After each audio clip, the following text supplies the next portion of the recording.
Hi, welcome to Empowered PT with Dr. E. Today I'm going to teach you stretches that you can do if you've been diagnosed with Patellofemoral Pain Syndrome. So let's start first with the IT band stretch. So the IT band runs along the outside of the leg from the ilium down to the tibia. So you want to feel this stretch on the outside of the thigh. So you're going to utilize a chair just to hold on to for balance. And let's say it's your right leg.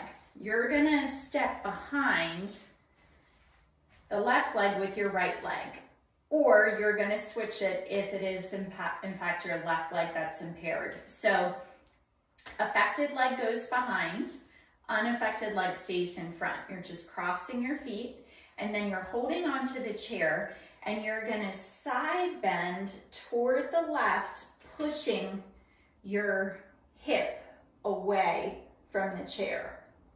So you're gonna hold that position for 30 seconds and then slowly come out of it, and you can repeat that 2 repetitions. So it does matter how much you push from the hip. And if you are feeling it more in the torso by reaching overhead, you can always just keep the hand on the hip and emphasize more pushing that hip away from you. And you may feel it a little bit more in the hip and less through the lat. All right, so 30-second hold 2 times. I always recommend doing your stretches on both sides. And then I'm going to teach you the adductor stretch. So this stretch is targeting the inner thigh muscle here. So that's where you want to feel it. So holding onto a chair, you're going to step out nice and wide, feet much wider than shoulder distance apart. And then you're going to shift your hips away from the affected side. So if it's your right knee, you're going to shift your hips to the left until you feel that good stretch in the inner thigh muscle. And I'm really sticking my bottom back so that this knee isn't going forward over the toe, okay? Hinging from the hip, butt back. And then if you feel like you need a little bit more, you can just lift the toes up, pull the toes up toward you, and then you're gonna feel it here. You don't have to go very low in the squat. You want to make sure that this quad isn't burning, okay? If it is, you're probably too low. So you can just emphasize a wider stance so that you don't have to go quite as low to feel the stretch. Again, we're going to hold it 30 seconds and you're going to do 2 on each side. Okay? The next stretch is the quad stretch. So if you're able to do this in standing, then you're just going to pull the heel up toward your bottom and keep that knee in as close to the other knee as you can.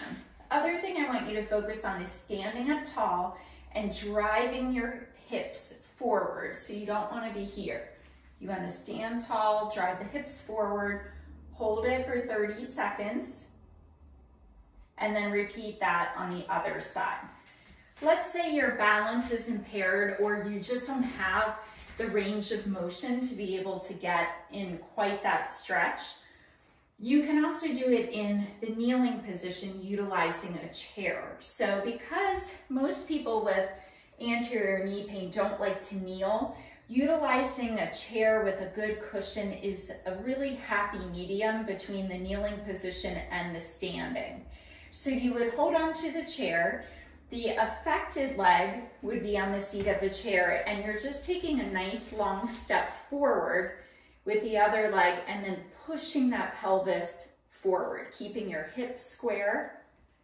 Yep, so actually there should be very little weight on this knee. The majority of the weight is in the front leg.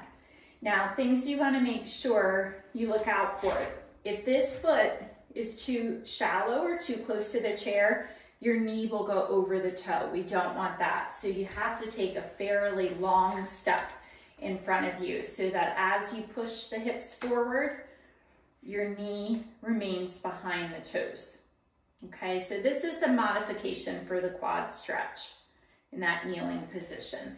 So you would also do 30-second hold 2 times. And then lastly, there's the gastroc stretch. So this is stretching the calf muscle. So you would just lunge forward with the front knee bent. The back leg remains all the way straight, and you want to find a comfortable stride so that your heel isn't popping up.